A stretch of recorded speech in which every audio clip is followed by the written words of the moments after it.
कि आप अपने धर्म का बिल्कुल निष्पक्ष तरीके से निर्वाह कीजिएगा। मैं आज भगवान को मानकर, भगवान को साक्षी मानकर, अल्लाह को साक्षी मानकर, गुरु जी को साक्षी मानकर, जितने भी हमारे इस देश में धर्म है, जातियां हैं, सबको साक्षी मानकर अपनी बात जो कहूंगा उसमें कोशिश करूंगा कि मैं 100% सच बोलने का प्रयास करूं, क्योंकि ये सच की लड़ाई है। सच की लड़ाई में आप लोगों का भी बहुत महत्वपूर्ण योगदान रहा है।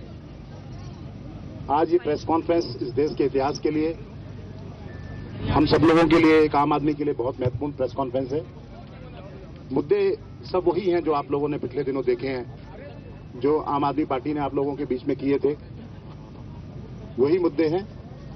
लेकिन उनमें क्या बदलाव आया, क्या हेरफेर हुआ है, क्या रिफंड बेट हुआ है, क्या करनी और कथनी में फर्क आया है, वो आप लोगों के सामने मैं बताऊंगा। और उसके बाद पार्टी की कुछ पॉलिसीज जो पिछले दिनों मैंने देखी, पिछले दिनों में जो मैंने देखी पार्टी के अंदर की जो कार्यशैली है उसको देखा, वो आप सब लोगों के बीच में बताऊंगा। उसके बाद जितने सवाल आप लोगों के होंगे पूरी ईमानदारी सच्चाई से प्रयास करूंगा कि उनका जवाब दे पाऊं आप लोगों को, क्योंकि 10 बजे का मैंने आपसे प्रॉमिस किया तो मैं बिल्कुल ठीक टाइम से आप लोगों के बीच में हूं। सबसे पहला सवाल है कि आम आदमी पार्टी बनी क्या? आम आदमी पार्टी किसी को मुख्यमंत्री बनाने के लिए, किसी को एमएलए बनाने के लिए, किसी को एमपी बनाने के लिए नहीं बनी। आम आदमी पार्टी देश की जनता ने पिछले 10-15 वर्षों में दिल्ली में भ्रष्टाचार, देश में भ्रष्टाचार, महिला उत्पीड़न और जितने भी तमाम मुद्दे थे, उन मुद्दों से परेशान होकर एक आंदोलन चला। उस आंदोलन से निकल के पार्टी बनी और उसमें अन्ना जी के आंदोलन का बहुत महत्वपूर्ण भूमिका रही इस देश में। आम आदमी ने इन्हीं कारणों से की वजह से दिल्ली में विधानसभा चुनाव में बहुत अच्छी बढ़त भी हासिल की और दिल्ली सरकार ने बनने से पूर्व, सरकार बनते समय सरकार ने जो वादे किए थे, वे वादे लेकर सरकार की कथनी और करनी में फर्क आ गया। वो क्या फर्क है वो आप लोगों के बीच में अभी मैं रखने जा रहा हूं। पहला मुद्दा है हमारा पानी का। चुनाव प्रचार के दौरान पार्टी ने और मैंने प्रत्येक मंच से 700 लीटर स्वच्छ पानी हर घर को मुफ्त पहुंचाने का वादा किया था। 700 लीटर से ऊपर पानी का बिल देने की बात की गई थी, किंतु मैनिफेस्टो बनाते समय बड़ी चतुराई से इसमें 701 लीटर पानी होते ही पूरे पैसे लेने की बात जोड़ दी गई। आप दिल्ली की जनता से एक बात पूछिएगा, जितने मंचों पे हमने बात कही, हमने ये बात कही कि 700 लीटर हर घर तक साफ स्वच्छ पानी पहुंचाया जाएगा और वो बिल्कुल मुफ्त होगा। और उसमें मैनिफेस्टो बनाते वक्त एक बहुत चतुराई से एक बात जोड़ दी गई कि 701 लीटर से जो ज्यादा पानी खर्च करेगा वो उसे पूरे पैसे दे रहे होंगे। मैं बता दूं, मैनिफेस्टो मेरे ख्याल से 2% लोगों के पास भी नहीं पहुंच पाता है। कितने लोग मैनिफेस्टो पढ़ पाते हैं आप बताइए, जितने पत्रकार बंधु मेरे साथ, आप लोग बहुत अच्छी तरह जानते हैं। ये सीधा सीधा जिस मंच से मैंने बोला, अरविंद भाई ने बोला, जितने हमारे वक्ता थे उन्होंने बोला, ये बोला 700 लीटर स्वच्छ पानी हर घर तक पहुंचेगा। लेकिन बहुत चतुराई से बात जोड़ दी गई कि 701 लीटर जैसे ही होगा उसमें पूरा पानी उस आदमी को देना पड़ेगा। ये मैनिफेस्टो, ये दिल्ली की जनता के साथ कहीं ना कहीं शब्दों का खेल है। ये सबसे बड़ा धोखा है दिल्ली की जनता के साथ। दूसरी बात, दिल्ली में जब पिछले दिनों अरविंद भाई ने अनशन किया था पानी को लेके, बिजली को लेके, तो उस समय एक बात बहुत जोर शोर से कही गई थी कि दिल्ली में जो जितने भी पानी के नाजायज बिल आ रहे हैं उनको जनता देना बंद करे। और उसके समर्थन में 10,52,000 लोगों ने अपनी समर्थन की चिट्ठियां आम आदमी पार्टी के जहां अनशन स्थान पर सीमापुरी में हो रहा था वहां लोगों ने दी। और उनसे ये भी कहा गया कि जब ये सरकार बनेगी तो जितने भी पानी के बिल हैं आज तक, जब सरकार बनने तक, सारे बिल माफ कर दिए जाएंगे। लेकिन आज उन वादों का कोई नाम लेने वाला नहीं है। सरकार बनने के बाद बड़े बड़े लोग अपने सचिवालय और बड़े बड़े ऑफिस में बैठ गए हैं। उनके पास जनता को तो प्रयास भी किया तो जनता पहुंच नहीं पाती है। फेस करना पड़ता मेरे जैसे लोगों को, क्योंकि हम जनता के बीच में बैठने वाले रोड पे बैठने वाले लोग, तो ये फेस करने वाले ये हैं। और ये बड़ा धोखा है। 10,52,000 लोगों ने के साथ, ये परिवारों के साथ ये धोखा है कि उन्होंने ये प्रॉमिसेस किया था कि जब भी सरकार बनेगी आपके सारे बिजली के बिल माफ कर दी जाएंगे। आज लाखों लाखों रुपए के बिल लोगों के घरों में है, उस पर कोई पूछने वाला नहीं है, सुनने वाला नहीं है। इससे बड़ा दिल्ली की जनता के साथ क्या धोखा हो सकता है। दूसरी बात थी बिजली। बिजली में हमने सीधा सीधा हर मंच पे एक बात कही थी, मैंने भी कहा, अरविंद भाई ने भी कहा, जितने प्रवक्ता थे उन सब लोगों ने कहा कि बिजली के हम 50% दाम सीधे सीधे कम करेंगे। उसमें कहीं भी कोई कंडीशन नहीं थी, उस दिन कोई शर्त नहीं थी। उसमें सीधा सीधा बोला गया था किसी का 1 लाख बिल होगा तो 50,000 होगा, किसी का अगर 50,000 बिल होगा तो 25,000 होगा, किसी का 10,000 बिल आएगा तो 5,000 बिल होगा, किसी का 1,000 बिल होगा तो 500 रुपये होगा। ये सीधा सीधा सबको बोला गया था, दिल्ली की जनता को यही मैसेज था। और उसके बाद ये कहीं नहीं था कि भाई कॉमर्शियल के साथ हम भेदभाव करेंगे, कहीं इंडस्ट्रियल के साथ हम हेराफेरी करेंगे, रेजिडेंशियल के साथ कुछ हमारे अलग नियम होंगे, या झुग्गी बस्ती के लिए अलग होंगे, रिसेटलमेंट कॉलोनी के अलग होंगे। ये कहीं कहीं किसी मंच पे नहीं कहा गया। लेकिन बहुत चतुराई से चंद लोगों को फायदा पहुंचाने के लिए सरकार ने बहुत जल्दी में 400 वाली यूनिट वाली एक स्कीम बनाई और सब्सिडी देके अपनी पीठ थप्पड़े शुरू कर दी। ये बहुत शर्मनाक चीजें हैं। ये दिल्ली की जनता को गुमराह करने के लिए एक तरीका था। आपको क्या जल्दी थी इतनी? आपने 3 महीने का समय दिल्ली की जनता से लिया था। आपको क्या जरूरत पड़ी थी चंद लोगों को फायदा पहुंचाने के बाद आप वाहवाही लूटे दिल्ली में? ये बहुत शर्मनाक बात है। और इससे कम से कम दिल्ली की 90% जनता अपने आप को छला हुआ महसूस कर रही है आज। ये उसके बाद सेम कंडीशन जब दिल्ली में पानी और बिजली का आंदोलन चल रहा था, उस समय दोनों, क्योंकि 10,52,000 चिट्ठियां लोगों ने साइन की थी, उनसे भी ये प्रोमिस किया गया था कि भाई जब दिल्ली में सरकार बनेगी तो आप जो नाजायज बिल देना बंद कर रहे हैं सारे बिल आपके माफ कर दिए जाएंगे। और आज उनका कोई नाम लेने वाला नहीं। दिल्ली की जनता ने 10,52,000 परिवारों ने चिट्ठी साइन करके आपको दी। उसमें हजारों लोगों के ऊपर चोरी के केस बने, लोगों के कनेक्शन कटे। अरविंद केजरीवाल जी ने और साथ में और साथियों ने, सारे वॉलंटियर से वो कनेक्शन जा जाके उनके घरों में जोड़े। लेकिन उसका खामिया दिल्ली की जनता को, जिन लोगों ने उनका समर्थन किया, उनको भोगना पड़ा। उन पे लाखों लाखों रुपए के बिल आज पेंडिंग है। इसका जवाब कौन देगा? इसका जवाब कौन तलाशेगा कि उन लोगों के साथ क्या होगा जिन लोगों ने वो बिजली के बिल आपके समर्थन में भरे? आज आप उसकी बात करने के लिए तैयार नहीं है। आपके पास कोई पॉलिसी नहीं है उसकी। किसको फेस करना पड़ता? मेरे जैसे लोगों को बैठ के फेस करना पड़ता। इसके बाद ये 2 मुद्दे बहुत महत्वपूर्ण हैं। इसके लिए मैं आपके माध्यम से सभी चैनलों से भी अनुरोध करूंगा और मैं भी एक प्रयास करूंगा कि कम से कम एक नई चीज निकल के आए। आम आदमी पार्टी रायशुमारी पे एक बहुत ज्यादा जोर देती है। हमने भी पिछले दिनों रायशुमारी बहुत कराई है। इन 2 मुद्दों पे आप जितने भी चैनल मेरा सहयोग करना चाहें, दिल्ली की जनता का सहयोग करना चाहें, इन पे दोनों पे आप रायशुमारी जरूर कराइएगा कि दिल्ली के पानी के मुद्दे पे क्या कमेंट, मतलब आम आदमी पार्टी की क्या विचारधारा थी, बिजली के बिल को लेकर आम आदमी पार्टी ने आपके बारे में क्या कहा था। और दिल्ली की जनता से पूछिएगा, आप जो भी तरीका आप अपना पाएं पूछ के और जनता के सामने रखिएगा सारी बातें कि ये बात कही थी कि नहीं कही थी कि 700 लीटर हर घर तक स्वच्छ साफ पानी पहुंचेगा। ये बात कही थी कि नहीं कही थी कि बिजली आंदोलन के बाद जो लोग हमारा सहयोग करेंगे उनका बिल माफ कर दिया जाएगा। आप ये बात कही थी कि नहीं कही थी कि जो लोग बिजली आंदोलन में हमारा सहयोग करेंगे उनके बिल सरकार बनने के बाद माफ कर दिए जाएंगे, चोरी के जितने केस हैं वो वापस ले लिए जाएंगे। ये बात कही थी कि नहीं कही थी? ये पूछने का सवाल है। रायशुमारी कराइएगा। अगर मैं झूठ बोल रहा हूं, दिल्ली की जनता ये कहती है कि मैं झूठ बोल रहा हूं, या हमारे सीनियर नेता आम आदमी पार्टी के जिन लोगों ने वादा किया था वो झूठ बोल रहे हैं, जो भी इसमें झूठा हो उसको अपने पद को छोड़ना होगा। चाहे वो विनोद कुमार बिन्नी हो, चाहे अरविंद केजरीवाल हो, उसको अपने पद से त्याग पत्र देना होगा। दिल्ली की जनता किसी को भी झूठे वादों पर माफ नहीं करने वाली है।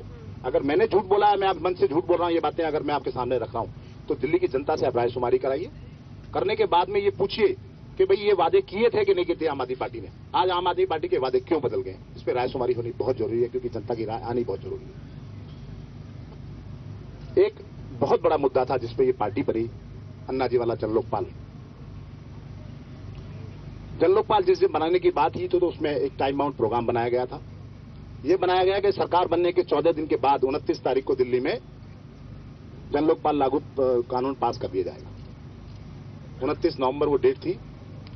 मैं मानता हूं कि सरकार 28 तारीख को बनी, उसके बाद ये 15 तारीख से पहले जो कल डेट गई है, क्योंकि आज 19 दिन हो गए हैं, आज तक उनके वादे के अनुसार ये कानून बन जाना चाहिए। क्यों नहीं बना? इसके पीछे मंशा क्या है आपकी, ये जनता के सामने आपको स्पष्ट करना होगा। ये वादे अगर आपने 15 दिन का प्रोमिस किया था तो क्या आपके दिनों का समय सीमा जो निर्धारित करते हैं उसकी कोई वैल्यू नहीं है? आप जनता को जो मर्जी स्टेटमेंट दे देते हैं। आप ये बोल देते हैं कि 15 दिन में हम करेंगे, तो 15 दिन कहां गए आपके? आपने तो डेट निश्चित की। डेट निश्चित करने के बाद भी हम मानते हैं, दिल्ली की जनता मानती है कि चलो भाई 15 दिन लेट सरकार बनी, 28 तारीख को सरकार बनी थी, तो आपको 10 तारीख से पहले 12 तारीख 11 तारीख में सब वो कानून बन जाना चाहिए था। अगर आप समय सीमा अपनी निर्धारित नहीं करेंगे, अपने बोले हुए वाक्यों पर नहीं टिकेंगे, तो जनता आप पर विश्वास करना बंद कर देगी। अगर मैंने 10 बजे प्रेस कॉन्फ्रेंस करने की बात की थी, अगर मैं 10:05 पर भी आता तो मैं किसी कमेंट में मतलब अपनी बात को रखने में कहीं ना कहीं मुझे लगता है कि मैं नाइंसाफी कर रहा हूं। समय की बहुत बड़ी सीमा होती है, क्योंकि समय हमारे पास कितना 2 महीने है। मुझे लगता है कि इसमें कहीं ना कहीं ये भी मंशा झलकती है कि किसी तरह 2 महीने पास करना चाहते हैं, क्योंकि इन्होंने पानी पे बहुत जल्दी में एक डिसीजन दे दिया, बिजली पे बहुत जल्दी में डिसीजन दे दिया, चंद लोगों को फायदा पहुंचाने का कोशिश की, और ये उसी तरह 2 महीने किसी तरह गुजार के आचार संहिता लग जाए, लोकसभा चुनाव आ जाए, हम लोग सत्ता भोगें, ये इनकी मुझे लगता है अंदर से मंशा है कहीं ना कहीं। ये बहुत चिंता का विषय है, क्योंकि हमने अगर वादे किए हैं तो उनको पूरा करना चाहिए, उनमें हेराफेरी नहीं करनी चाहिए, धोखाधड़ी नहीं करनी चाहिए, दिल्ली के साथ जनता के साथ धोखा नहीं होना चाहिए। हम लोग अगर इस पार्टी से जुड़े तो हम किसी व्यक्ति विशेष के लिए नहीं जुड़े, हम किसी व्यक्ति विशेष से प्रेम करके नहीं जुड़े, हम विचारधारा के साथ जुड़े हुए लोग हैं। मैंने अपने जीवन का 10 साल, वो पॉलिटिकल जीवन के 10 साल उस समय इस पार्टी को देने शुरू किए जब इस पार्टी के पास कुछ नहीं था। मुझे बहुत दुख भी होता है कहते हुए कि ये लोग जब ये कहते हैं कि भाई मैं पद का लालची हूं, मुझे लोकसभा टिकट चाहिए, मुझे विधानसभा टिकट चाहिए, ये बहुत शर्मनाक बातें हैं। जिस दिन मैं आपकी पार्टी में आया था आपके पास देने के लिए था क्या? आप क्या दे सकते थे मुझे? सच बताऊं तो आपको मैंने दिया, एक दिल्ली जनता का चुना हुआ जनप्रतिनिधि दिया, पहला पार्षद के रूप में मैंने एक आदमी आपको दिया। मैंने आपको एक नाम दिया जिसको अरविंद भाई ने लगभग अगर 200 सभाएं अगर दिल्ली में की होंगी तो मेरी विचारधारा को लेकर जो मोहल्ला सभा कॉन्सेप्ट अरविंद भाई ने सब मंचों पे कहा, उसमें से 190 सभाओं में मेरा नाम लिया होगा। मेरे नाम को यूज किया है, मेरी जो कार्यशैली है उसको यूज करके दिल्ली की जनता को एक सपना दिखाया है।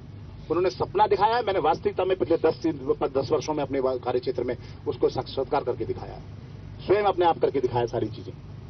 मैं वादों पर विश्वास नहीं करता, मैं करने में विश्वास करता हूं। आज मुझे लालची बोलते हैं, पद का लालची बोलते हैं। इसके बाद महिला सुरक्षा की मैं बात करता हूं। आज मैं सुबह अखबार जैसे उठा, मेरे सामने एक अखबार आया, बहुत चिंता का विषय है कि नई दिल्ली रेलवे स्टेशन के पास एक विदेशी महिला के साथ गैंगरेप हुआ। उस पर कोई स्टेटमेंट देने वाला नहीं है। अगर आज मान लो इस सरकार की जगह कोई दूसरी सरकार होती तो ये आम आदमी पार्टी क्या कर रही होती? आंदोलन हो रहे होते, उसकी खाइयां खोदी जा रही होती, उसके खिलाफ एक मोर्चा खोल दिया गया था। आज स्टेटमेंट तक नहीं है आपकी, एक लाइन भी नहीं बोली आप लोगों ने। शर्म आनी चाहिए आपको महिला सुरक्षा की बात करते हुए, क्योंकि आपने कमांडो फोर्स बनाने की बात की।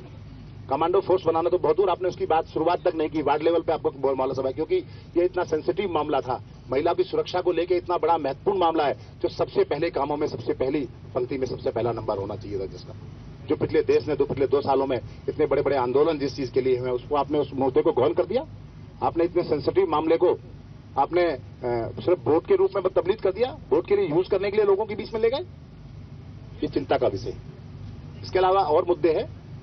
आपने चुनाव लड़ते लड़ते ठेकेदार प्रथा की बात की थी, उसमें सरकारी स्कूलों से लेके हॉस्पिटल से लेके जितने भी एमसीडी से लेके दिल्ली सरकार के तहत जितने भी ठेकेदार प्रथा के तहत जो लोग काम कर रहे हैं, उनको आपने बोला था कि हम तुरंत उनको पक्का करेंगे। आज लोग आपके सचिवालय में आपसे मिलने जाते हैं, आपके पास समय नहीं है मिलने का। कैसा वादा आपने किया जनता के साथ? आपके क्या करनी और कसनी में फर्क नहीं आया क्या? ये चिंता का विषय है। आपने हॉस्पिटल्स को लेके यही प्रॉमिस किया कि हम जिस दिन सरकार बनेगी हम पहले दिन से उनकी व्यवस्था सुधारेंगे। आज हॉस्पिटल में आप चले जाइए, कहीं दवाई नहीं है, कहीं डॉक्टर नहीं है, कोई जांच जाने वाला नहीं है। आप मीडिया को बुलाते हैं, अपने साथ फोटो खिंचवाते हैं, घर जाके सो जाते हैं। ऐसे देश चलेगा क्या? ये वास्तविकता है क्या इस देश की? आप कहीं रेड करने जाते हैं तो पहले मीडिया को अरेंज करते हैं। क्यों करते हैं? क्योंकि आपको पब्लिसिटी चाहिए। आप ड्रामे में विश्वास रखने वाले लोग हैं। एक बहुत बड़ा मुद्दा है इस देश के लिए, इस जनता के लिए, जिसे मैंने 60 गांठ का नाम दिया। सब लोग समझते होंगे 60 गांठ क्या होता है। चुनाव के दौरान हमने कसम खाकर जनता को विश्वास दिलाया था कि किसी भी राजनीतिक पार्टी से न समर्थन लेंगे न देंगे, लेकिन पर्दे के पीछे बहुत चतुराई से चंद लोगों ने मिलकर सरकार बनाने का जाल बुना। मिलाकर उसका ये सामने रिजल्ट आया है कि दिल्ली की पूर्व मुख्यमंत्री, मंत्री और भ्रष्ट कर्मचारियों के खिलाफ आपने आज तक एक आदेश तक नहीं दिया है कि इनकी जांच की जाए। आपने एक आदेश तक नहीं दिया कि जो लोग जिन पे आपने जिस मुद्दों पे आपने जिस मुद्दे पे आपने आठों के पीछे लगा के पोस्टर पूरी दिल्ली को ये बताया कि दिल्ली की ये मुख्यमंत्री भ्रष्टाचारी है, दिल्ली के मंत्री भ्रष्टाचारी हैं। आज आप उनके खिलाफ सरकार बनने की 19 दिन भी बाद भी आपने एक भी इंक्वायरी तक उनके खिलाफ नहीं की। आपने तो हर मंच पे कहा था मेरे पास पर्याप्त सबूत है भ्रष्टाचार के। पिछले दिनों आपने जब विधानसभा सत्र चालू हुआ तो मैं उस सत्र में मौजूद था। आपने डॉक्टर हर्षवर्धन से एक लाइन कही जो बहुत चिंताजनक विषय है। आपने कहा अगर आपके पास मुख्यमंत्री के खिलाफ कोई मुकदमे मतलब आपके पास कुछ सबूत है तो आप दीजिए, हम उसकी जांच करेंगे। इसका मतलब आज से पहले जितने वादे आपने मंच पे खड़े होकर किए क्या वो सब झूठे थे?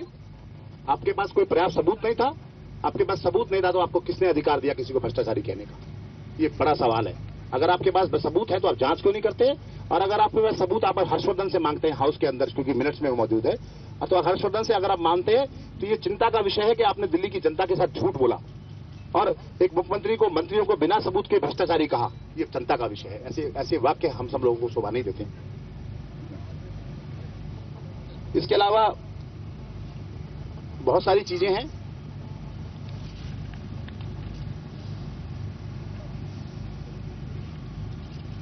सूत्र बताते हैं कि पूर्वी दिल्ली के सांसद संदीप दीक्षित से अरविंद केजरीवाल की बहुत नजदीकियां हैं, बहुत घनिष्ठ मित्रता है। ये पूरे देश ने देखा है पिछले दिनों, सारे सूत्र बताते हैं और मैं भी स्वयं इस बात का बिल्कुल अच्छी तरह जानता हूं। इसी का परिणाम है कि आज जितने भी महत्वपूर्ण फैसले आम आदमी पार्टी में हो रहे हैं उसमें कांग्रेस नेताओं के द्वारा दिए गए आदेश की तरह है। वो कहीं ना कहीं कांग्रेस के वो लोग आदेश कर रहे हैं उसका पालन किया जा रहा है आम आदमी पार्टी। आज जो सांठगांठ पिछले पर्दे के पीछे हुई है वो इस बात को साबित करती है कि कहीं ना कहीं ये लोग मिले हुए हैं। इससे पता चलता है कि जो पहले दिन दिल्ली की जनता को ये बोला गया था कि हम दिल्ली की सरकार बनने के 6 महीने के अंदर उन भ्रष्टाचारियों को जेल के अंदर भेज देंगे, तिहाड़ जेल में नाम यूज किया गया। आज वो विषय भ्रष्टाचार का गौन हो गया है, कहीं लुप्त हो गया है। ये बड़ा चिंता का विषय है। कुछ बातें पार्टी के लिए, क्योंकि मैं पीछे स्क्रीनिंग कमेटी में था और दिल्ली की जनता के साथ जो धोखा हुआ, जो एक हाई प्रोफाइल ड्रामा हुआ, वो आप लोगों के बीच में मैं जरूर शेयर करना चाहता हूं। क्योंकि मैं स्क्रीनिंग कमेटी में था, मैंने सब अपने सामने सब चीजें देखी हैं। इस बात को बताने से पहले एक दो चीजें और बता दूं मैं आपको। हमारे तमाम मंत्रियों ने, एमपीओ ने, मुख्यमंत्रियों ने एक बात कही थी कि हम ना गाड़ी लेंगे, ना लाल बत्ती की गाड़ियां लेंगे, ना बड़े बड़े बंगले लेंगे। कि दुर्भाग्य की बात है कि सारे मंत्रियों ने वीआईपी नंबर्स की गाड़ी आज वो चला रहे हैं और अधिकार के क्षेत्र मांगते हैं, जबकि उन्होंने एफिडेविट दिया कि हम लाल बत्ती की गाड़ियां, वीआईपी गाड़ियों के नंबर, वीआईपी कल्चर के हम खिलाफ हैं। तो वीआईपी कल्चर के खिलाफ है तो आप वीआईपी नंबर गाड़ी पे क्यों यूज कर रहे हैं? गाड़ी आपने छोटी गाड़ी की जगह बड़ी गाड़ियां क्यों यूज की? ये भी चिंता का विषय है। अरविंद केजरीवाल जी ने जो मुख्यमंत्री रहते रहते 10 बड़े बेडरूम्स का जो घर चिन्हित किया था अपने लिए, अगर जनता उस पर विरोध ना करती तो क्या मुख्यमंत्री उस पर ना रह रहे होते? निश्चित रह रहे होते। उनकी भी इच्छाएं हैं, महत्वाकांक्षाएं हैं। उनका इच्छा थी कि मैं बड़े बंगले में रहूं, लेकिन उसका रूप बदल दिया। उन्होंने कहा कि जिसमें सीएम रहती उसमें ना रह के अलग से एक फ्लैट के नाम पे एक बड़ा बंगला ले लूंगा। लेकिन जनता ने विरोध किया तो उसको उनको पीछे हटना पड़ा, अपना पीछे खींचना पड़ा सब चीजों को। और बाकी मंत्रियों ने जो फेज 2 में कुछ मंत्रियां रह रहे हैं, कुछ और लोग रह रहे हैं, उन्होंने भी बड़े बड़े 4-4 फ्लैट के अपने लेके ऑफिस और घर बना लिए। विधानसभा चुनाव को लेकर कुछ बातें मैं आपसे करना चाहता हूं, क्योंकि मैं पिछले दिनों रहा।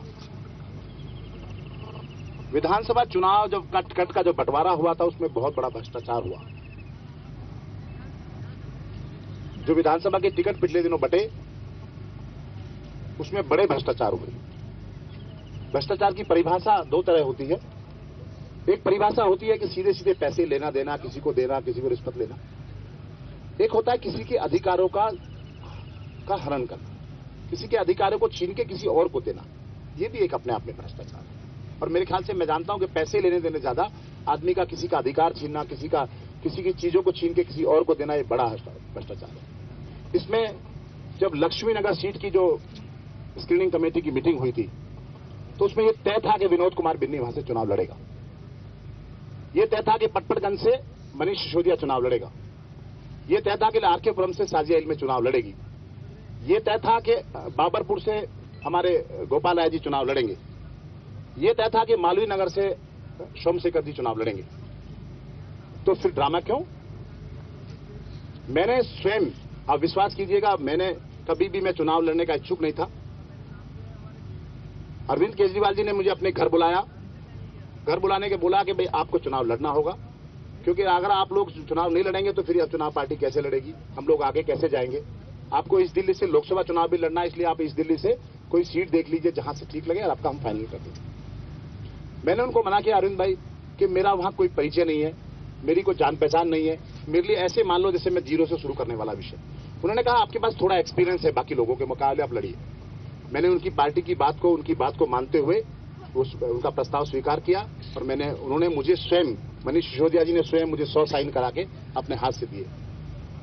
मैंने वो 100 साइन लेने से मना किया और मैंने स्वयं जाकर अपने 100 साइन कराए और कराने के बाद अपना फॉर्म जमा किया। वो सब फॉर्मेलिटीज थी, ड्रामा था, वास्तविकता उसमें नहीं थी कहीं भी। उस लक्ष्मीनगर की जनता और उन वॉलंटियर्स के साथ वो धोखा था जो उन्होंने उस रूप में उन लोगों के साथ किया। उसके बाद जब वहां बहुत ज्यादा विरोध हुआ तो मैंने अपना लिख के 4 लाइनें उनको दी थी कि मैं इसी विरोध में इस पार्टी के जो कि किसी के हित के लिए रक्षा ना कर सके, किसी के हितों को छीन के मुझे दिया जाए, मैं ऐसे चीज पे चुनाव नहीं लड़ना चाहता। आप विश्वास कीजिएगा, अगर उनके पास वो कॉपी है तो वो आपको दिखा भी सकते हैं। जब मैंने लिखित में उनको दिया था, मैंने कहा था मुझे इस सीट पर चुनाव नहीं लड़ना, पर लक्ष्मीनगर जिस पे मैं चुनाव लड़ा। उसके बाद उन्होंने कहा नहीं आप लड़िए। हमने कह दिया, हो गया सब कुछ। और ऐसे ही पटपटगंज पे हुआ। पटपटगंज में मनीष सिसोदिया का लड़ना था, स्क्रीनिंग कमेटी में आपने नाम डाल दिया, उनका शॉर्टलिस्ट में नाम डाल दिया। बाबरपुर में अगर डॉक्टर गोपाल राय जी का नाम डाल दिया, आपने मालवीय नगर में शेखर जी का नाम डाल दिया और आरकेपुरम में साजिया इल्मी जी का नाम डाल दिया, तो फिर ड्रामा क्यों? बाकी जनता के साथ आपने धोखा क्यों किया? आप उन वॉलंटियर्स की भावना से खेले, आपने उनसे वोटिंग भी कराई। आपकी उस मुद्दे पर जो रायशुमारी थी उसका नजरिया अलग था। जब आपने वोटिंग दिल्ली में कराई थी, जब कैंडिडेट सिलेक्शन हो रहा था, तो उस समय रायशुमारी हो रही थी और रायशुमारी में आपने अपना एक मापदंड अलग रखा कि इस रायशुमारी को नहीं मानेंगे, जनता जो कह रही है मूर्ख है, पागल है, वो रायशुमारी मानेंगे जिससे हमारी सरकार बनेगी, उसमें हम जाएंगे जनता के बीच में। जनता जो कह देगी उसको मानेंगे क्योंकि जनता सर्वप्रिय है। और वॉलंटियर्स जो आपके लिए खून पसीने की जिन्होंने बात कही और खून पसीना बहाया, उनकी बात को आपने दरकिनार कर दिया। उन्होंने अपना बधवा मजदूर मान लिया उन वॉलंटियर्स को, आपने उनकी भावनाओं से आपने खेल किया। ये बहुत शर्म की बात है। इससे बड़ा भ्रष्टाचार इस देश में कुछ नहीं हो सकता। जो अपने घर में भ्रष्टाचार ठीक नहीं कर सकता, वो देश का भ्रष्टाचार क्या ठीक करेगा? ये बड़ा मुद्दा है।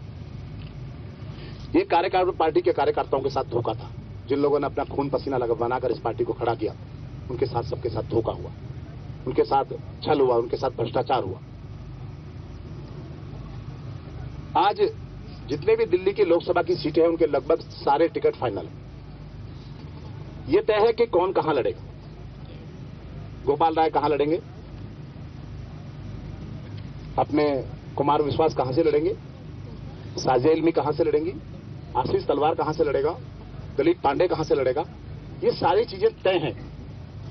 और तय होने के बाद फिर ये ड्रामा क्यों कि हजार लोगों की साइन करा के लोग अपने जमा करें, उसके बाद फैसला होगा? ये धोखा नहीं है दिल्ली की जनता के साथ? आपकी करनी और कतनी में फर्क नहीं है क्या?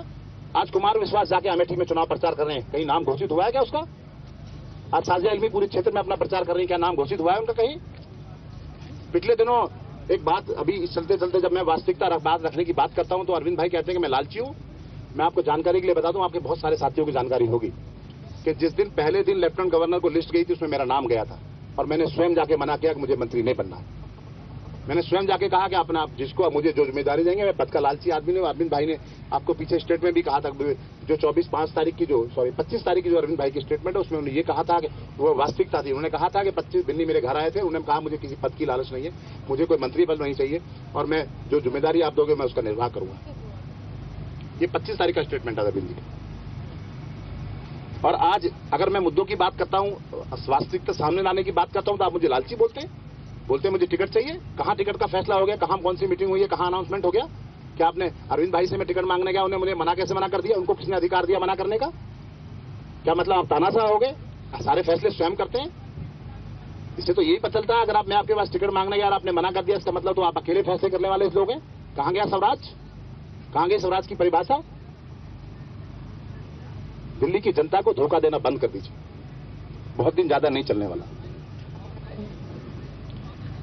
मैं आपको बता दूं कि 3-4 डिमांड मैंने आपके माध्यम से अभी की हैं। रायशुमारी की बात मैंने आपसे की है, विधानसभा टिकट में जो पीछे भ्रष्टाचार हुआ, जिन वॉलंटियर्स के साथ धोखा हुआ, उसकी बात मैंने की है। और मैं आपको बता दूं कि इस पार्टी में जितने भी तमाम फैसले 4-5 लोग बंद कमरे में करते हैं। अरविंद भाई उन्हें आदेश की तरह एक फरमान सुनाते हैं और बाकी 4 लोगों की इस पर सहमति अनिवार्य है। ऐसा एक सिस्टम है इस पार्टी का। मैं बहुत सारी मीटिंग्स में रहा हूं, अगर अरविंद केजरीवाल की बात के खिलाफ कोई जाता है तो पहले तो उसे खूब समझाने की वो कोशिश करते हैं। अगर नहीं समझा पाते तो उनकी आंखें टेर जाती, उनका गुस्सा सातवें आसमान पे आ जाता है। वाघेला साहब हमारे बहुत सीनियर आदमी हैं जो गुजरात से हमारी दिल्ली में काम करते हैं। उन्होंने एक मीटिंग में, मैं भी था, वो भी था, एक विषय आया कि अरविंद भाई आप जो आपकी बात से सहमत नहीं होता है आप उसके खिलाफ गुस्से पे आ जाते हैं और उतारू आ जाते हैं उसको समझाने और धमकाने के टोन में। इस पर सबसे बात की गई। उस मीटिंग में मौजूद जितने भी लोग थे उन सारे लोगों ने इस बात को स्वीकार किया कि भाई आपकी इस तरह के नेचर है, और अरविंद भाई ने उसके बाद ये माना कि हाँ मैं ऐसा करता हूं। तो ये क्या बताता है हम सब लोगों को, कहां है स्वराज इस पार्टी? हम लोग किसी को मुख्यमंत्री बनाने के लिए इस पार्टी में आए थे क्या?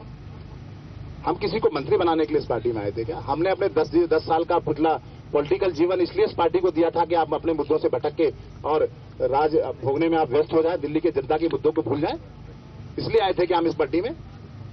हम बिल्कुल नहीं आए, हम पद के लालची नहीं है। अगर मैं 2 बार का इंडिपेंडेंट जीता हुआ पार्षद था, आज अगर मैं लक्ष्मीनगर से जीता हूं तो कहीं उसमें 2-4-5% मेरा भी योगदान है।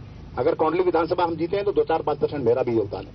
मैं इस दिल्ली का रहने वाला हूं, 200 साल का मेरे पूर्वजों का इस जमीन से इतिहास है। ऐसा नहीं है कि मैं कहीं से आके बस गया हूं। पूरी जमुना पार में मेरे पूर्वजों का, मेरा पिछले 200 सालों का इतिहास है। इस खेत खलिहानों से मेरा जीवन रहा है, मेरे पूर्वजों का इससे संबंध रहा है। मैंने पिछले अपने जीवन के 38 वर्ष इसी क्षेत्र में गुजारे हैं। ऐसा नहीं है अगर त्रिलोकपुरी आप जीत गए हैं, कौंडली जीत गए, पटपड़गंज जीते हैं तो उसमें मेरा कोई योगदान ना होगा। बाकी आप क्यों नहीं जीते? सादरा से लेकर तमाम सीटें आपकी पड़ी हैं। आप कितनी सीटें आपने जीती है? आप अवसरवादी लोग हैं। आपने हमेशा सब लोगों को यूज किया है, यूज एंड थ्रो वाली पॉलिसी आपने अपनाई है। अन्ना जी से लेके किरण बेदी जी से लेके आपने बाकी तमाम जितने भी लोग इस पार्टी में आए हैं, अभी भी बहुत सारे लोगों का इस पार्टी में यूज हो रहा है। आशुतोष जैसे लोग जो कल पार्टी में आए वो कल स्टेटमेंट दे रहे थे कि भाई अवसरवादी लोगों का इसमें कोई स्थान नहीं है।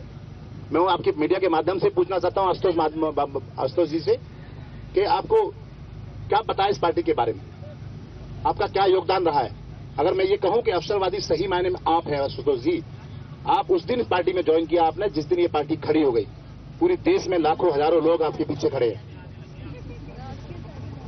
अब आप हैं अवसरवादी, विनोद कुमार बिन्नी अवसरवादी नहीं है। विनोद कुमार बिन्नी उस दिन इस पार्टी में आया जिस दिन पार्टी के पास देने के लिए कुछ नहीं था।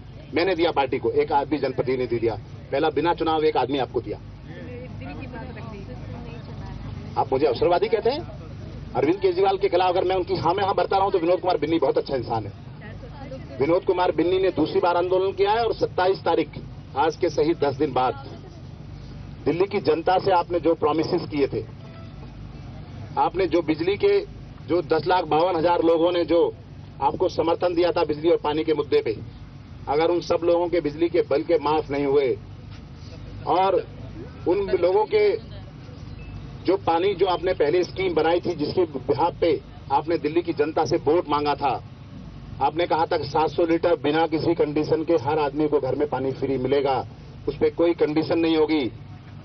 आपको 25 तारीख 26 तारीख से पहले अन्ना जी वाला जन लोकपाल इस दिल्ली में पास करना होगा, स्पेशल सत्र बुला के। आपको महिला सुरक्षा के लिए कमांडो फोर्स बनाने की पहल शुरू करनी होगी 10 दिन के अंदर।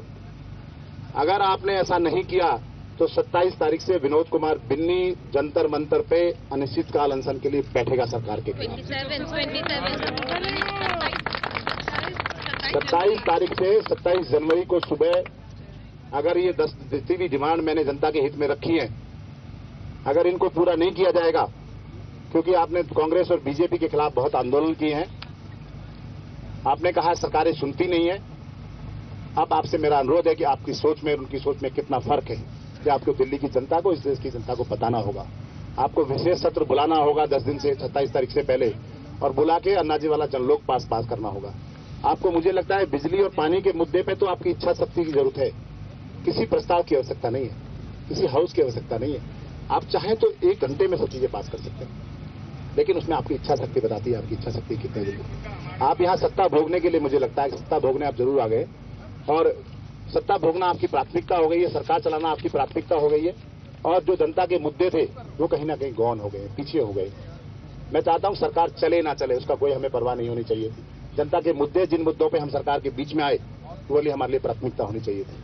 ये विषय है जिसका भी जो सवाल हो और आहिस्ता से ओरिजिनिज्म की बात हो रही थी। अब तक ये तमाम जो वो मुद्दे हैं जो शायद आपने कहा बंद कमरों में और बंद लिफाफों में थे, क्या ये अपॉर्चुनिज्म नहीं है कि जब आपके बागी तेवर सामने दिखाई दे रहे हैं तब आप इन मुद्दों को लेकर के आए हैं? देखो, मैं बता दूं कि इससे पहले लगभग आपको याद होगा 24 तारीख को पहले भी मैंने एक बात रखी थी, और 24 तारीख को भी ऐसे नहीं था कि ये मुद्दे अब से पहले नहीं उठाए गए हैं।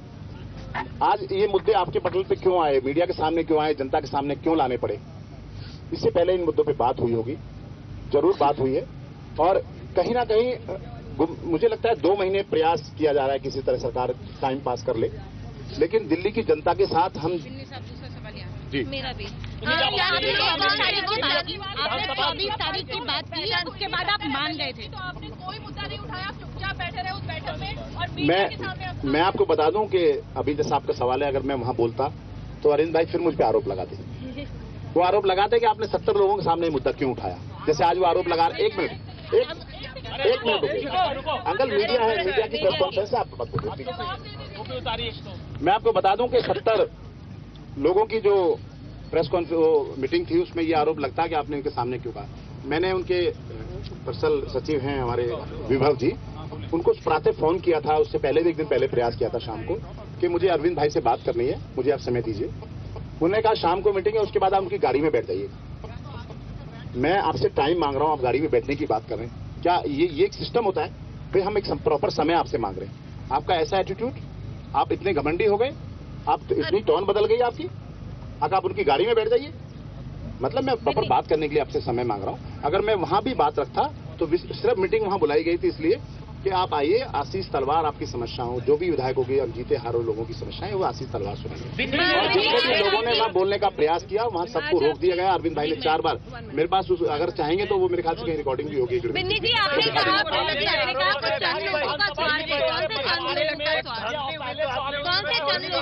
देखो, मैं बता दूं कि चंद लोग, मुझे लगता है 4-5 लोगों की इस पार्टी में एक टोली है, वो बचपन के दोस्त हैं। उसमें मनीष सिसोदिया हैं, कुमार विश्वास हैं, संजय सिंह हैं, अरविंद केजरीवाल हैं। ये 4-5 बहुत पुराने दोस्त हैं, बचपन के साथी हैं। ये चारों पांचों एक फिल्म की तरह पूरे देश में एक ड्रामा रच रखा है इन लोगों ने, एक फिल्म बन रही है,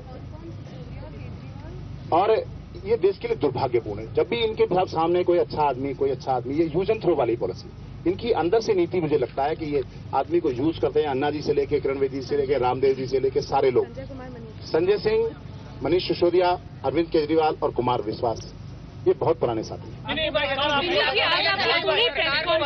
लग रहा है कि कोई बीजेपी वाला बोल रहा है, आपने गवर्नमेंट के अगेंस्ट, अपनी पार्टी के अगेंस्ट आप एलिगेशन कर रहे हैं। हम अभी आपका रोल क्या माने? अभी आम आदमी पार्टी में आप क्या रहेंगे साथ में? ये भी बोला जा रहा है कि आपकी मीटिंग्स रही है बीजेपी के टॉप लीडर्स के साथ, देखो, क्या रोल रहेगा? जिसके पास बोलने के लिए कुछ नहीं होता वो कोई भी एलिगेशन लगा सकता है। मैं आपको बता दूं कि मैं इस पार्टी का सच्चा सिपाही हूं। मैंने दूसरी बार आंदोलन की बात अपनी रखी है। मुझे जरूरत पड़ेगी तो मैं 365 दिन अपनी बात रखूंगा, इसी पार्टी में रहूंगा। पार्टी के लिए मैंने पिछले 9 महीने संघर्ष किया है, खून पसीना बहाया है, और खून पसीना बहाकर इस पार्टी को खड़ा किया। कैसे दूर हो गई थी? क्या 24 तारीख को आप कोई खुलासा करने वाले थे कि गडकरी साहब? मुझे लगता है एक एक करके पूछेंगे तो मैं जवाब देता हूँ। 24 तारीख को आप क्या खुलासा करने वाले थे? क्या ये बात सही है कि नितिन गडकरी जिस होटल अमन की बात कर रहे थे वो खुलासा आप 24 तारीख को कर रहे थे, लेकिन कुमार विश्वास और संजय सिंह आपसे जाके मिले तो आप मान गए थे? अभी आपने कहा 24 तारीख को भी मैं ये बात रखने वाला था, वो कौन सा? नहीं, यही मुद्दे हैं। ये मैंने जब मैनिफेस्टो बना था, जब भी इस बात को कहा था कि हमारे मैनिफेस्टो बनने में और जनता के बीच की जो बातें उनमें फर्क आ गया, और उसके बाद चलो ठीक है, मैनिफेस्टो में थोड़ा बहुत 19-20 फर्क आया, पार्टी की पॉलिसीज है, हमें चुप रहना पड़ा छोटी छोटी बातों के लिए। जब पानी जो है सर से ऊपर उतर गया तो मुझे जरूरत महसूस हुई कि अगर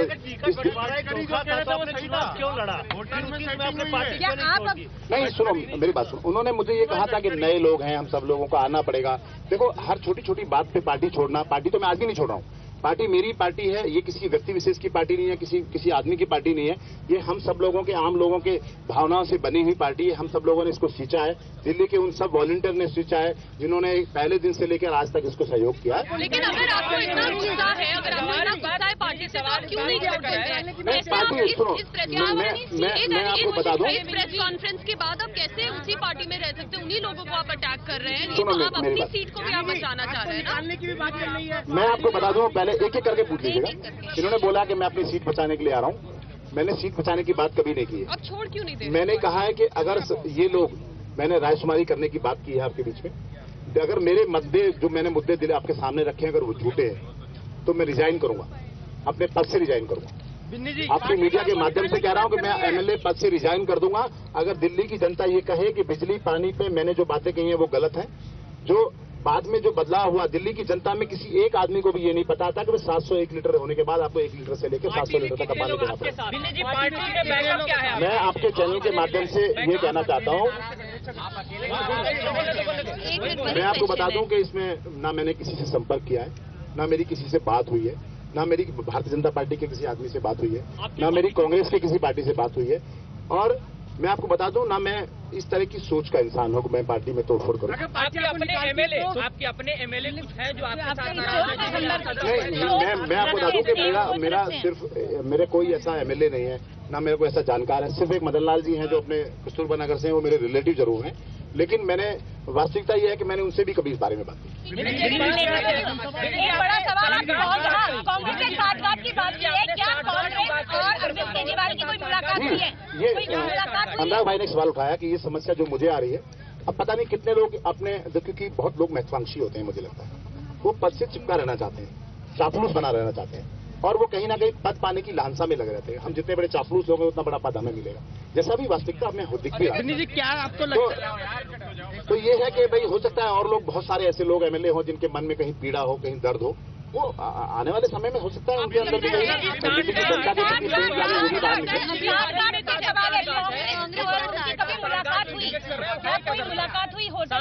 देखो ये जग जाहिर है कि कहीं ना कहीं साठगांठ है, पर्दे के पीछे की सोच है। मैंने स्पष्ट लिखा है कि श्री संदीप दीक्षित जो हमारे पूर्वी दिल्ली के सांसद हैं और श्री अरविंद केजरीवाल जी, दोनों की बहुत घनिष्ठ मित्रता है। बहुत लंबे समय उन्होंने एनजीओज में रहे हैं, दोनों ने एनजीओज का काम किया, उसको लेके काफी दिन उनकी चर्चा आपस में रही है। क्या होटल में गडकरी ने जो वो गडकरी जी का अपना पर्सनल स्टेटमेंट है, मैं मुझे उसके बारे में केजरीवाल मिले हो सकता है मिले हूँ। सबूत है क्या मुलाकात हुई, कभी कोई सबूत है? आप अगर बोल रहे हो सकता है हुआ है। मैं आपको बता दूं कि इस देश में ऐसा कभी नहीं हो सकता कि बिना कोई मांगे किसी को कुछ दे दे, लेकिन ये जरूर था कि दिल्ली की जनता को भ्रमित करने के लिए और वो कस्में वादे ना टूटे जो जनता के सामने हमने रखे थे, उनको बचाने के लिए पर्दे के पीछे एक जबरदस्त खेल हुआ।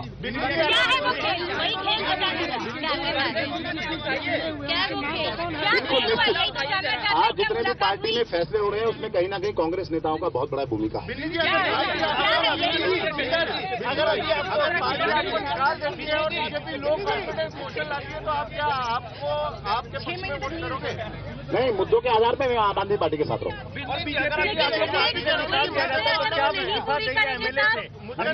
अगर मुद्दे पूरे नहीं करेंगे तो मैं विरोध में हूँ, आज भी विरोध में, कल भी विरोध में। अगर आपको पार्टी से निकाल दिया जाता है तो क्या रिजाइन करेंगे? आपको पार्टी से निकाला जाता है तो क्या आप एमएलए पे रिजाइन करेंगे? नहीं, पार्टी अगर मुझे, देखो पहली बात बता दूं, अगर दिल्ली की जनता के हितों को रखने के लिए पार्टी मुझे अनुशासनहीनता की कार्रवाई करती है तो देश में इससे बड़े दुर्भाग्य की बात कुछ नहीं हो। कि इतनी एक्सपोजर के बाद how can you continue with आम आदमी पार्टी से निकालेंगे? किसका मामला है कि मैं बता दूं, मेरी कोई व्यक्तिगत लड़ाई किसी से नहीं है। हम किसी से कोई, हमारे व्यक्तिगत नहीं है मेरी कभी भी किसी से, और अगर कोई रखता है तो रखे। मैं मुद्दों के आधार पे पार्टी से जुड़ा था, मुद्दों के आधार में पार्टी से जुड़ा हूँ और मुद्दे जब तक जिंदे रहेंगे मैं पार्टी के साथ रहूंगा। आप अमेठी गए थे प्रचार के लिए, मैं गया था। 2 दिन पहले क्यों गए? नहीं, मैं तो अगर मेरी बात सुनिए, अगर जरूरत पड़ेगी तो पार्टी के, देखो जनता के हितों को रखना एक अलग विषय है, पार्टी के लिए प्रचार करना एक अलग विषय है। तो अगर कल मुझे कहीं जरूरत पड़ेगी तो मैं कल भी, मैं तो गया था पार्टी में, मुझे कहा कुमार विश्वास ने स्वयं कहा तो मेरे साथ चलिए।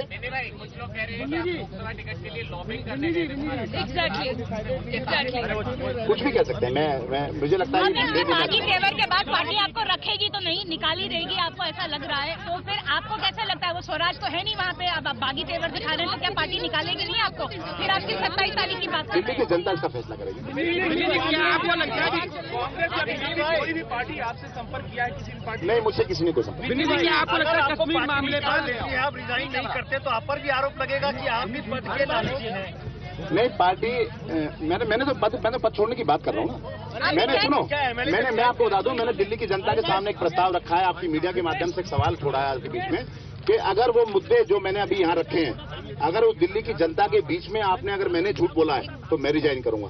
और अरविंद केजरीवाल ने उसमें कई चालाकी दिखाई है और राजकुमारी में ये निकल के आता है, मैं बिल्कुल कराऊंगा। और मैं मीडियम के माध्यम से, क्योंकि मीडिया का चैनल बहुत माध्यम है, आपके अलावा बहुत फास्ट होता है, मैं चाहता हूँ जितनी जल्दी हो जाए उतना ठीक है। और आप जरूर राजकुमारी कराइएगा। क्या आपको लगता है कि प्रसाद भूषण जो बोलते हैं वो उसमें केजरीवाल की सहमति होती है? नहीं, इस्तीफा देने का सवाल अभी नहीं बनता है। इस्तीफा मैं बिल्कुल नहीं दूंगा। मैं सरकार के अंदर रहते हुए, पार्टी के अंदर रहते हुए, जब पार्टी अपने पद से, अपने विचारों से, अपने मुद्दों से भटकेगी तो मैं पार्टी के खिलाफ हमेशा विरोध करूंगा। बिना सबूत के ये आरोप कैसे लगा रहे हैं? कौन सा आरोप? सांठगांठ कांग्रेस के साथ, क्या सबूत है आपके पास की सांठगांठ? मैंने लिखा है, सूत्रों से मुझे जानकारी है और प्रूफ होता तो मैं आपके सामने जरूर रखता। क्या कहते हैं प्रेस कॉन्फ्रेंस? मैं बता दूं कि अगर अरविंद भाई अगर इस सरकार को चलाने में अपने आप को विफल महसूस करते हैं और अपने वादे, दिए हुए वादे पूरे नहीं करते तो उनको तुरंत रिजाइन कर देना। Formation of the government sir, during the formation of the government, आम आदमी और जब गवर्नमेंट फॉर्मेशन हुई, देन पॉलिटिकल अफेयर्स कमेटी की मीटिंग हुई थी और हमें कहा गया था कि पॉलिटिकल अफेयर्स कमेटी डिसीजन नहीं ले सकी और फिर रेफरेंडम हुआ था। तो आपका ये कहना है कि कांग्रेस और आम आदमी पार्टी के बैक चैनल टॉक्स हुए और समझौता थी और इसीलिए वो बड़ी सरकार बनाने के लिए आयु से पीछे please. Sorry, Message. So are you saying that Congress and Aam Aadmi Party had some back channel talk before the formation of the government? There was some understanding. जग जाहिर है, इसमें कहने की आवश्यकता नहीं, सबको दिख रहा है। केवल 15 दिनों में अपनी सरकार का आकलन कैसे कर दिया कि 15 दिन? सर, अगर आप 15 दिन में अगर जन लोकपाल बनाने की बात कर सकते हैं तो आकलन कितने 6 महीने में होगा क्या? 15 दिन में आपने जन लोकपाल बनाने की बात की तो आकलन की तो, अरे आज 19 दिन हुए, 4 दिन बाजी तो मैं कर रहा हूँ। आप कहते हैं 15 दिन बाजी क्यों कर दिया आपने? बहुत अच्छा क्या नहीं, अरविंद केजरीवाल एक हमारी पार्टी के वॉलंटियर के साथ साथ राष्ट्रीय संयोजक भी हैं और वो मेरे ख्याल से अपने आप में डिसीजन लेने वाली कोई ऐसी पावर नहीं है। यहाँ स्वराज है, पीएसी है, तमाम चीजें हैं और अरविंद भाई को कोई अधिकार नहीं है कि वो किसी को अकेले निकाल पार्टी अगर निकालेगी तो फिर भी मैं पार्टी के मुद्दों पे हमेशा समर्थन करूंगा जो मुद्दे जनता के हित में है। और नहीं, अगर जो मुद्दे हाउस में आएंगे जिन पे मुझे लगेगा कि दिल्ली की जनता के हित में वोटिंग करने की जरूरत है, मैं वोटिंग कराऊंगा। नहीं सर, मैं देखो, मैंने पहले कहा कि दिल्ली में जो राजकुमारी कराई गई थी सरकार बनाने पे और वॉलंटियर से जो राजकुमारी कराई गई थी टिकट बांटने में, दोनों में उनका जो मापदंड था वो अलग था, दोनों में नजरिया अलग था।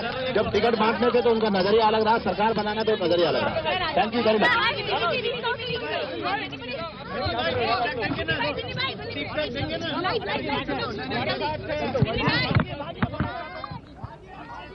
तो विनोद कुमार बिन्नी बड़ा आरोप लगाते हुए सत्ता में आने के बाद अरविंद केजरीवाल घमंडी हो गए हैं। केजरीवाल का बर्ताव तानाशाह की तरह है और अकेले वो फैसला करते हैं। 4-5 लोग हैं जो बंद कमरे में फैसला लेते हैं। रायशुमारी की जो बात की जाती है वो जनता के साथ धोखे जैसी है। ये बड़ा आरोप विनोद कुमार बिन्नी ने लगाया और कहा कि जिस रूप में वादे किए गए थे चुनावों से पहले, उस रूप में उन वादों को पूरा नहीं किया गया, जबकि आंकड़ों के खेल में दिल्ली की जनता को फंसा दिया गया।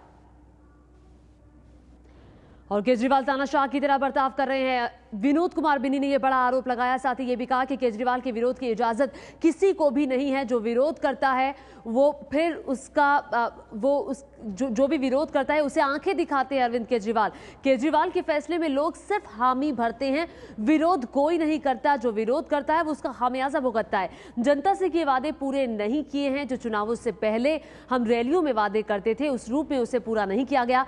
700 लीटर से ज्यादा पानी जो इस्तेमाल करेगा उसे पूरे पैसे देने पड़ेंगे। ये वादा तो हमने किया ही नहीं था, ये तो हमने कहा ही नहीं था। हमने कहा था कि 700 लीटर से ज्यादा जो पानी इस्तेमाल करेगा फिर वहां से उसका बिल लगना शुरू होगा। अभी तक पानी के पुराने बिल माफ नहीं किए गए हैं जो वादा किया गया था अरविंद केजरीवाल की तरफ से। अब देखना होगा कि अरविंद केजरीवाल विनोद कुमार बिन्नी के इन बड़े आरोपों का क्या जवाब देते हैं। इंतजार रहेगा केजरीवाल की प्रतिक्रिया का। अब तक आम आदमी पार्टी की तरफ से कोई प्रतिक्रिया नहीं आई है।